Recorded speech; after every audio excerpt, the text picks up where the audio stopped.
Hi guys, BuildZoid here, and I royally screwed up my sleeping schedule, so I am currently, awake for, a lot of hours in a row. I feel relatively okay, because I did sleep for a while before pulling, not going to sleep for so damn long, but nonetheless, it is worth noting that I haven't slept very much, so I might be a little bit less coherent than normal.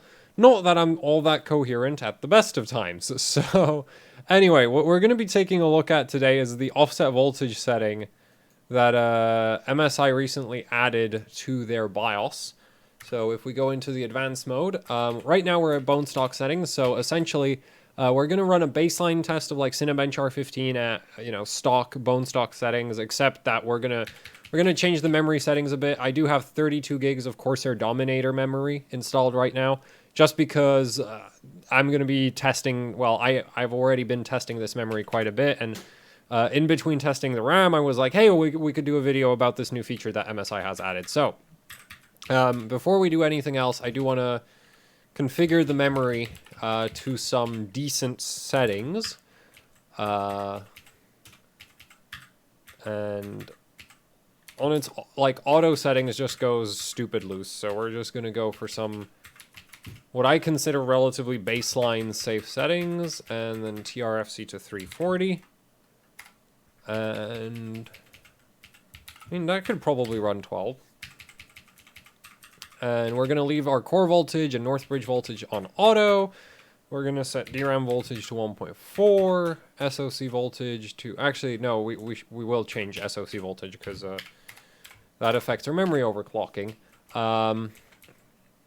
And that's all we really need to do, I think, at this point. Yeah, so we're just going to keep the CPU auto. Oh, and we need to bump up the memory frequency to something decent. So, yeah, actually more decent. There. And that reminds me, I also forgot to configure the drive strengths. So this is just something this is something that can help with memory overclocking if, well, just in general, it tends to help. So, anyway, that's all configured. Now we shall go into Windows, run a baseline of Cinebench, and then we're going to do some precision boost overdrive overclocking with the new offset voltage settings, so that you get an idea of. And I screwed up the memory settings, or did I not? I think it's just retraining. But yeah, so that you get an idea of basically what they do and what they can achieve.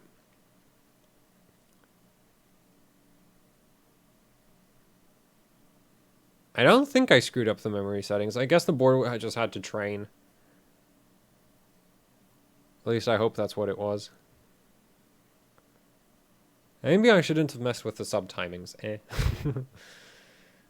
So I'm just going to check with RTC, Ryzen timing checker, that everything is... This is one of those things that for some reason on MSI boards you have to set your TRFC twice, because the first time they won't respect the setting. But everything else looks fine. So I'm actually going to go fix the TRFC. And then we're going to run Cinebench.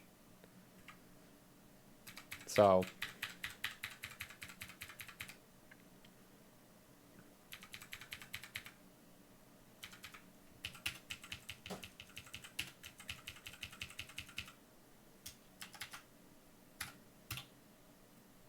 at this point, it's gotta apply.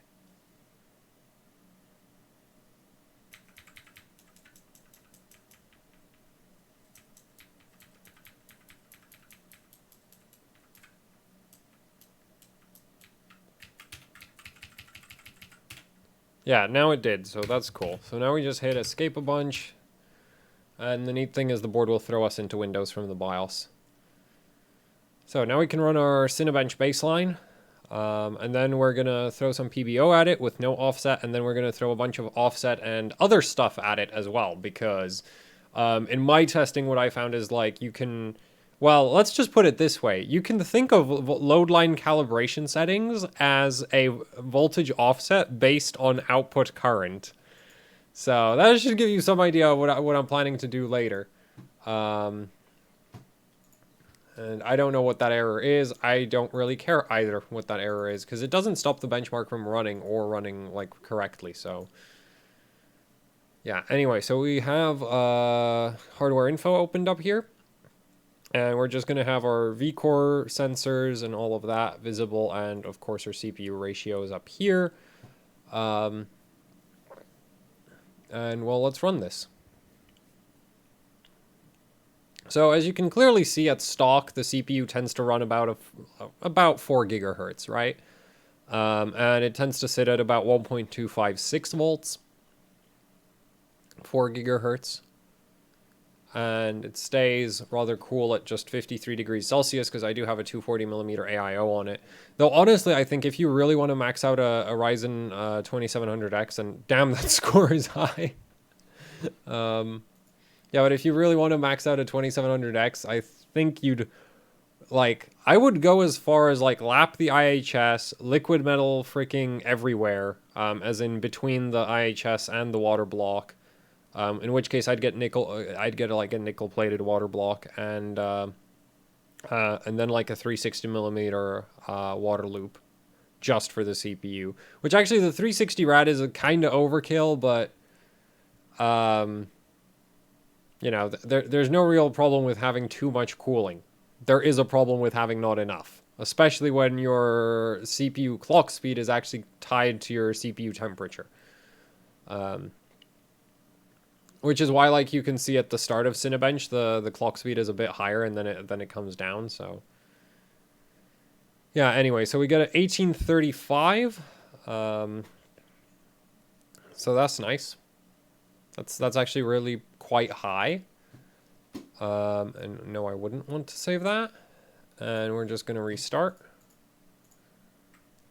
And now we're going to add the Precision Boost Overdrive. And with any luck, it's not going to hit 1900. But knowing my luck, it is going to hit 1900 just to screw me over. Because that's what happens every time I try to demonstrate anything on video. Oh, is this something you tested like an hour before shooting the video to make sure that it actually works? Well, guess what, Buildzoid? It's not going to work that way anymore. So we're going to disable our spread spectrum. We're going to disable our actually no, we're going to enable the relaxed EDC throttling, because this we're telling it to relax. This is don't relax, do relax, right? And we want the throttling system to relax. It needs to chill the hell out and give us more speed. And then Precision Boost Overdrive, we're just going to set to manual, and we're just going to max everything out, because there's no, like, it's not actually going to pull that much power anyway, so why the hell not? Right? Like, if the CPU is power throttling, we've not set the power limit high enough, and, well, it's not going to pull this, so this avoids any power throttling. So, that's kind of that. There's not really, yeah, there's nothing else we really need to bother with in this part of the BIOS.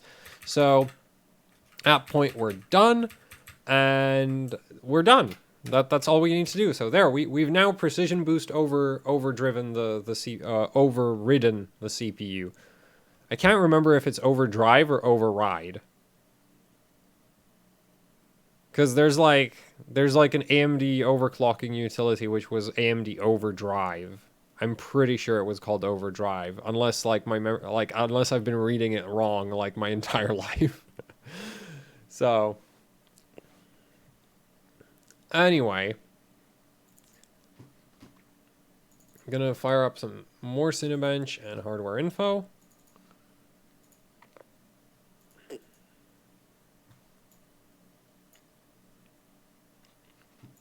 So there we go. And so one thing I would like this to do is give us a really high, well, yeah, okay. So you can see the idle voltage coming up a bit. It's not really that bad. I've seen some motherboards where they'll actually set your idle voltage to something completely stupid, like, well, yeah, that's pretty stupid. That's what I was going for. Yay, we got it. That's what I was aiming for. Anyway, so yeah, it will eventually go like over 1.5 volts, which is another thing that's nice about having offset voltage, is if you use an offset, you don't have the stupid high idle voltage, well, stupid high low load voltage. This is the problem I have with AMD's Precision Boost Overdrive system, is basically you tell AMD's algorithm that it can give the CPU more power. And the way it interprets that is way more voltage and not that much more clock speed. So yeah, as you can see, that right now our voltages are like ridiculously high, but in terms of clock speed, I mean, our single core peak clock hasn't changed. It's still 4.35 gigahertz, except now we do 4.35 gigahertz with 1.52 volts instead of like 1.45. Dumb algorithm. Anyway, if we run Cinebench, we can see, yeah, okay, so this is going to work out. Lucky me. We can see now that it's running about 4.1 gigahertz instead of, 4-ish. And we're getting a whole bunch of voltage. Well, we're actually not getting that much voltage, and it's not really going to change. So we're getting about 1.337 volts. And we need to rerun Cinebench just because Cinebench doesn't score consistently, and especially like the first run of Cinebench tends to score significantly lower than the consecutive runs after that. And that's across all architectures. If you're benchmarking literally anything, one of the best ways to make Cinebench score higher is to just run it over and over and over again. 1874. But we're just going to go for 3 runs here. So with the memory settings we currently have, I should be able to push this to about 1900. That's what it's been doing like previously in testing. So yeah, unfortunately we're not really getting some like massive leap in multi-core performance. And in terms of single-threaded performance, I hate to break this to you, but like the board boosts to 4.35 gigahertz on stock settings.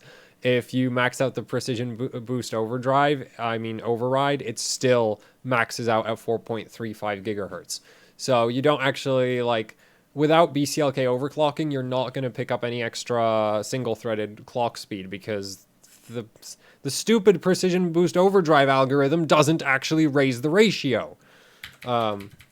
Which it really, really should. Honestly, there should be settings for precision boost overdrive to just, tell it to use different, set the ratios up differently. Honestly, just configure different ratios for the boost algorithm would be really, really cool as far as I'm concerned.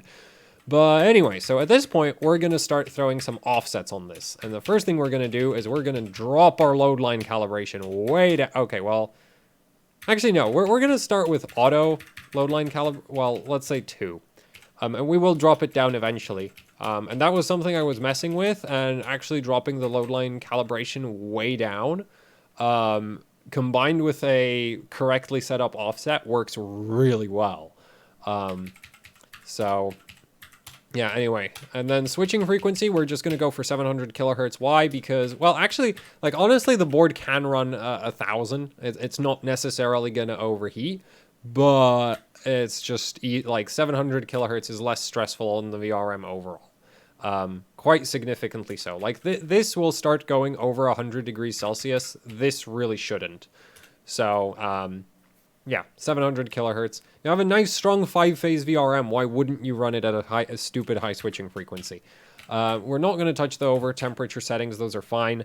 We can set, let's say mode 2 or 3. It really doesn't matter there too much. Enhanced switching frequency, 600 kilohertz. And enable that. And now we're going to do over offset mode for the voltage. And we're going to set our negative offset and 0.1. Now, how far you can offset the voltage is obviously going to vary based on what how good the CPU you have is. But most chips, I think, most 2700Xs should be able to run a minus 0.05 to a minus 0.1. Better chips should be able to run as low as, say, minus 0.15, or maybe even 0.17. I'm not sure. I've not tested a whole bunch of different chips, and both of the chips I've had so far basically don't go that low. So anyway, let's get hardware info open. The one true monitoring utility. There's this other monitoring utility called hardware monitor. It's not very good. So that's why I use hardware info. You should use hardware info. It's by far the best monitoring utility out there. It picks up all of the sensors, even if not all of them necessarily have to report correctly, and it interprets most of them correctly most of the time. So anyway, let's run this, and with any luck, this won't be boosting to over 4.2. Ah, there, that's more like it. I was really worried it would be pegging 4.2 gigahertz. But luckily it isn't.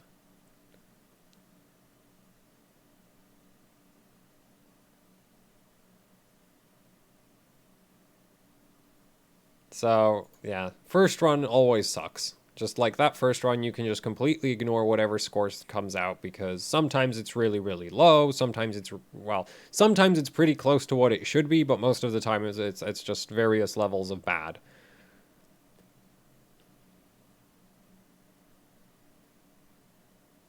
And you may be noticing that our actual like load all-core voltage hasn't really changed, right? We're still bottoming out at like 1.337 volts, which is why we're going to throw a bunch of load line, like why we're going to crank up the load lines. Actually, no, crank down the load line slope so that we get more V-droop, the more, well, yeah, we're just going to add more V-droop.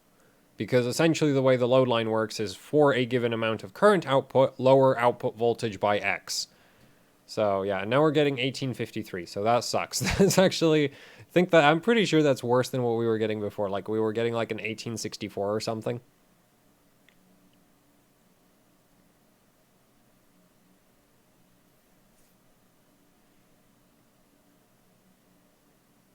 So one of the other issues with doing the demonstration like this is that over time, like each test run will warm up the AIO. So, you know, like letting the system sit idle for a while for the AIO to cool down would again potentially, you know, raise the score a little bit. Because the thing is, the precision boost system is so ridiculously sensitive to freaking everything that very small adjustment, like very small reductions in operating temperature, very small reductions in operating voltage, they lead to very, like, they lead to measurable changes in performance. Honestly, going from 1853 to like 1870 is not performance-wise that big a deal, but it's measurable, right? So, yeah, it's still like, okay, it has some impact. But anyway, let's just restart at this point because evidently it doesn't want to go above 1853. Now we're just going to throw a whole bunch of load line calibration at it. And, well, actually, no, we're doing like the opposite of what, well, we're going to adjust the load line calibration down. Okay, there. That's what I wanted to say. And here we go. And the lowest I managed to run was like mode 7 on 0.1 volts, but at that point it starts to get kind of unstable because under load we start getting like 1.3 volts instead of 1.0, like 1.3 something. We start getting like 1.3 or even 1.29, and yeah, at that point it gets kind of sketchy. And unfortunately, the Ryzen vids standard is not exactly granular. It goes in like 12.5 mil. Wait, yeah, it goes. Actually, it shouldn't be 12.5. Okay, it is 12.5 millivolt increments. Well, that sucks, doesn't it? Anyway, so we're just going to crank up the load line calibration all the way to mode 7, and at this point we should be getting about 19,000 points in Cinebench. At least if everything goes according to my testing before the video, which, considering how my videos tend to work out whenever I try to record anything, this is definitely not going to happen.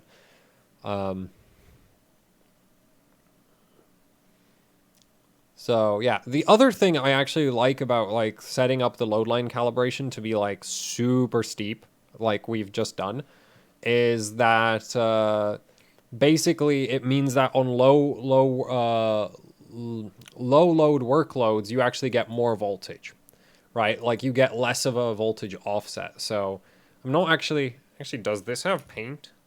I hope it has paint. Yeah, it has paint. Okay, so I'll actually draw you a graph after this. Of basically what we're doing with the voltages. So, there we go. And now if we run it, you can see that we're almost holding like 4.2 gigahertz on some of these cores instead of 4.1-ish. And yeah, our load voltage is now actually significantly lower. Our idle voltage still hasn't really changed, right? Our, well, low load voltage. It's not really idle. If we actually let the system idle completely, then it would idle really, really low. As in, don't touch the system for a few minutes and see where the voltage drops to. It's not going to drop. Okay, now you can see the motherboard sensor is dropping properly. I don't know what the SVI the SVI sensor is doing there. And if you actually hook up a multimeter to the board, you can see that the voltage is like stupid low when you're not doing anything with the system. But once you start doing things, then it starts going up to that 1.416. But previously, if we didn't have all of the offset, right, we'd be going up to like almost 1.5 volts. So the offset is reducing our low load voltage, which means we get more boost on like 2-core workloads, 3-core workloads, 4-core workloads, anything like that. We get more boost there because we are less temperature constrained, because we're not actually like, ideally you'd want a lot of voltage, a lot of current, low temperature, but you can't have that. So it's just like we reduce the voltage, get a more temperature headroom, and that leads to more clock speed. So anyway, if we rerun this, like, where do you think that 1896 score that's in that table is from? That's from my earlier testing, so this should do really well eventually. That is, if it doesn't crash like it just did. So evidently I've set the LLC too freaking high. I mean, too low. But that I actually expected that to happen, because as I said, mode 7 is I mean, what we could do is do that. I mean, that. So we'd get a bit more low load voltage, and actually at lower loads we'd have more voltage across the board, and at higher loads we have less voltage, which considering that at high load you're going to be most thermally limited, that's when you want the least voltage. Well, that's where you, well, it's not really want the least voltage, it's like you want a very specific level of voltage, and how you get there is a combination of, you know, LLC settings and the voltage offset itself. So, yeah. Anyway, let's run hardware info again. Just going to leave it on desktop so that we get a idea of our idle voltages. So, yeah, idle voltages are now, yeah, they're a bit higher now because we have less offset, but it's still like acceptable voltage levels for low load workloads. Anyway, now we're going to throw Cinebench at it. Where is it? There it is. Okay. And hopefully this time it'll pass and spit out about 19,000. It should. It really should. Like on the second pass. Obviously the first pass is going to suck. But yeah, you can see that now we're boosting almost like 4.2 gigahertz across all cores in Cinebench.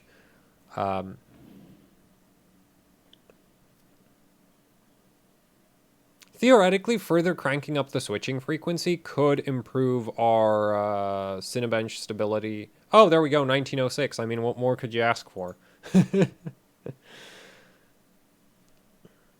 And 2 to make it true, I guess.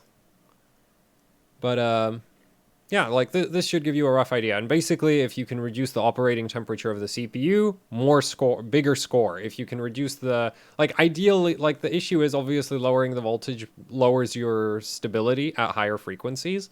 So yeah, okay, it's scoring correctly at this point. So this is where it tops out. But obviously, like lowering the voltage actually reduces your high clock speed stability, which is why I'm so annoyed that you have to undervolt, right? Instead of just because basically what happens with PBO is, and file, run task, paint. Oh, come on. You'd think I wouldn't suck at typing so much, right? Do you mean you can't find paint?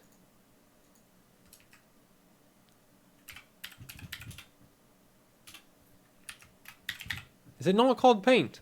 It is called paint.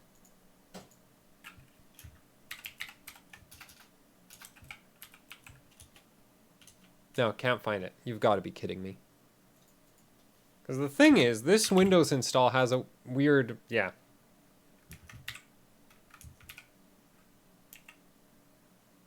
Yeah, that.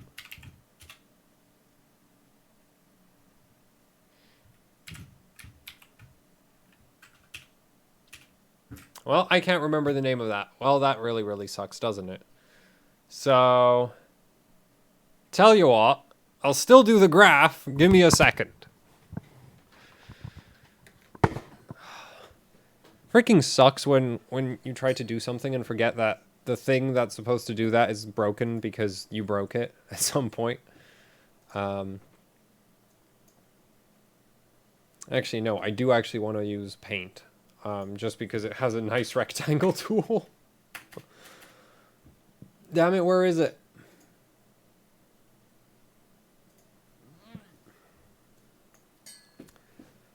So, there we go. So if you basically looked at the frequency voltage graph of, say, of what we were just doing, so basically if we said that stock was this, okay, where this is frequency and this is voltage, then what basically happens when you do PBO is, and I really should have not had the red line be stock. So basically what happens when you do PBO is something that looks like this. This is like normal PBO, right? So you get a, well, actually it would be more like this. There. that's what happens when you have PBO with no voltage offset. Okay, your frequency is still exactly the same, right? Frequency hasn't changed. But you get like actually, I don't know how to scale it. Yeah, you get something like that. You get a bit more frequency, right? Like here you get more frequency, but ultimately you just get a bunch more voltage at across the whole range, kinda. A line is actually this is a really bad graph to try represent this, but basically roughly that's what happens, right? So the cool thing with messing with like LLC is that you can actually achieve things where your voltage does that, right? Where essentially because your V-droop is proportional to your current consumption when you're on the lowest voltage, which is like all core workloads and highest current, you can have a really nice low voltage, and then at high frequencies you can have a higher voltage. And then obviously the offset would be the equivalent of just taking that entire line and just moving it around, right?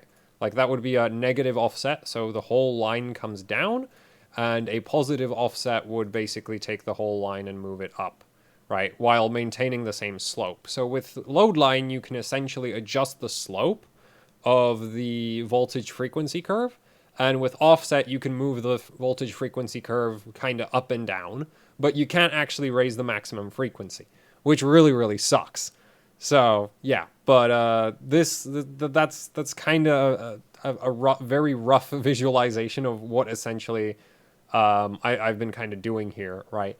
And the idea is basically the minimum voltage for a given frequency gives you the most time at that frequency because you're going to be least power and thermal limited. So hopefully that makes some sense. Anyway, there's one more setting that MSI's recently added to their BIOS, which I wanted to talk about.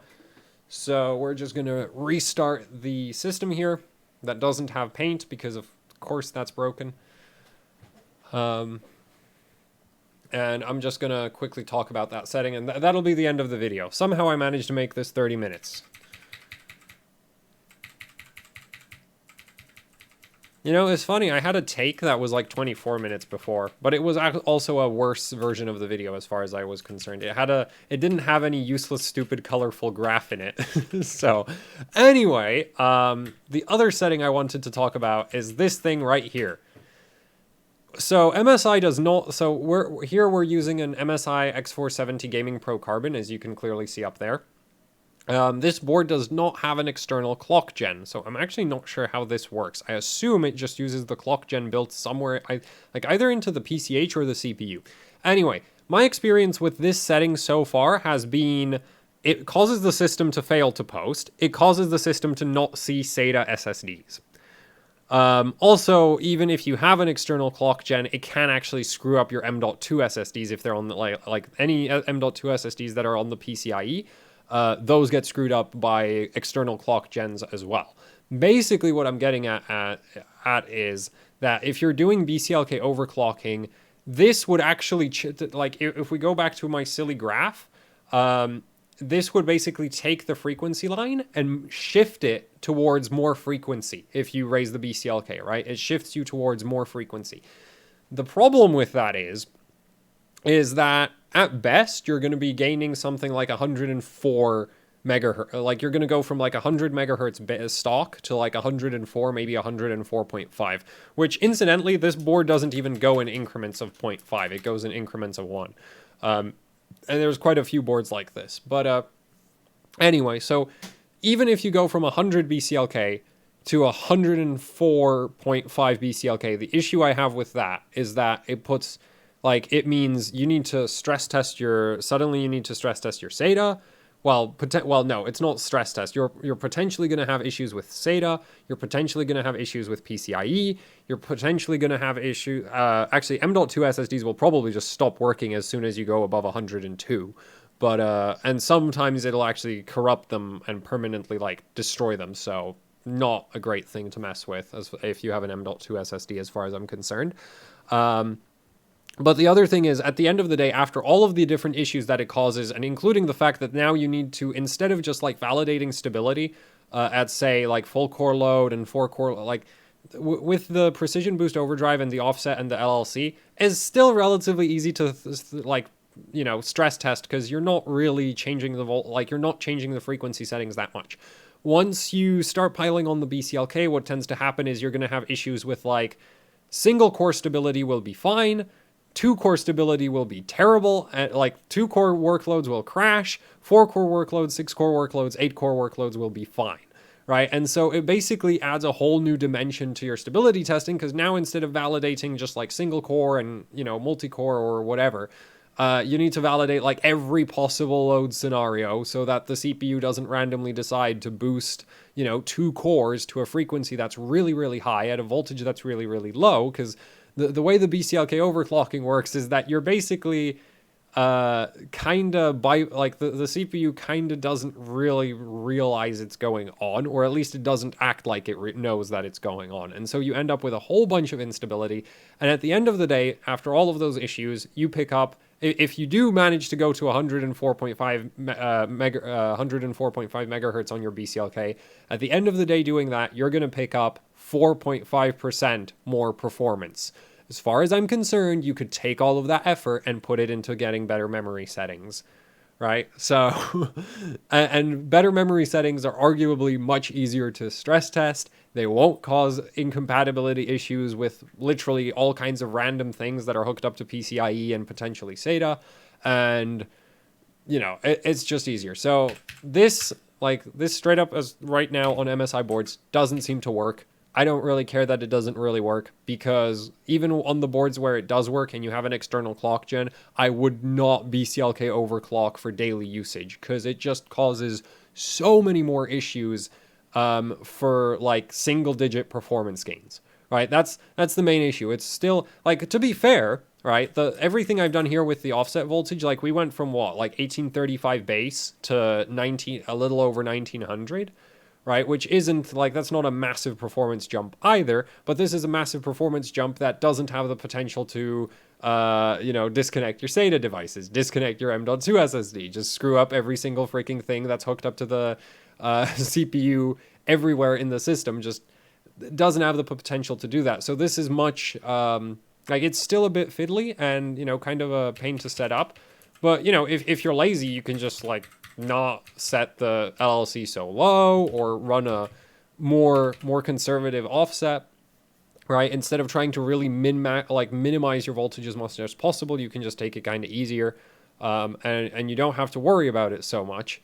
Whereas with the BCLK, it just adds a whole bunch of complications. So while it kind of like, you know, I would appreciate if that worked for daily usage, that is not a consideration of mine at all, because it's just terrible to work with anyway. And it, like, still 4%. Who cares about 4% if it screws up PCIe and like SATA and literally everything, right? So yeah, just spend more time in this tab and less time worrying about that there, because it doesn't really achieve that much. Your memory settings will probably give you the same amount of performance gain anyway. So yeah, that's it for the offset voltage precision boost overdrive overclocking for MSI boards. Basically, especially like on the lower end boards, you don't have the option to like crank up the switching frequency ridiculously. So you may find that some of the, like, say some of the 4-phase VRM motherboards that MSI has, like say the B450M Mortar and the what else is there? Like the X470 Gaming Plus, the X470 Gaming Pro, and just, you get the idea. Like there's a bunch of motherboards below the Gaming Pro Carbon where the VRMs are actually, like, they're inferior. Okay, there's no other way around it. They are straight up worse VRMs than what you get on the Carbon. So you also don't get settings like the CPU switching frequency. So there is some potential that if you had like, well, I'm not sure that like a 2600X is lower current draw, so it would have less issues, but there is the potential that on the lower end boards, you can't undervolt as much as you can on some of the higher end boards, like say the Carbon here. So yeah, that's kind of one thing also to keep in mind. I still don't think that's like honestly, I don't think the difference would be that drastic. It might be just like the difference between this and this, right? Between the boards. So it's not like a massive, huge difference. But basically, if you want to max out a 2700X, I hate to say, like, I really like the Gaming Pro Carbon. Like, I'm just gonna put it that way. I really like the X470 Gaming Pro Carbon. Partially because it has all these VRM settings, also because the VRM doesn't overheat when you, even if you do that, like, it still won't overheat, which is, well, okay, it'll get uncomfortably hot, but if you're doing precision boost overdrive overclocking, your all-core load voltage will be so low that this won't overheat, compared to, like, what I stress test with. So that still won't overheat. What else is there? Memory overclocking is good. I think the BIOS is relatively nice, smooth, and responsive. A lot of BIOSes have terrible mouse implementations, but not that I would recommend using the mouse much, but it is worth noting that like, I really rather like MSI's BIOS. And the memory overclocking is good as long as you're not trying to push 32 gigs of RAM, like I am here. And I've had it all the way up to like 33. But I'm just not sure that's stable, so that's why I wasn't running that for this video. Anyway, that is it for the video. Thank you for watching. Like, share, subscribe, leave any comments, questions, suggestions down in the comment section below. If you'd like to support what I do here with actually hardcore overclocking, I have a Patreon, and there's also t-shirts and socks and stickers you can find on Teespring. There are links to both down in the description below. And yeah, that's it for the video. So I guess I need to go find the other mouse and hit the stop button. Where is that? Oh, it's still on the... No, it's not. Where? There it is. See ya.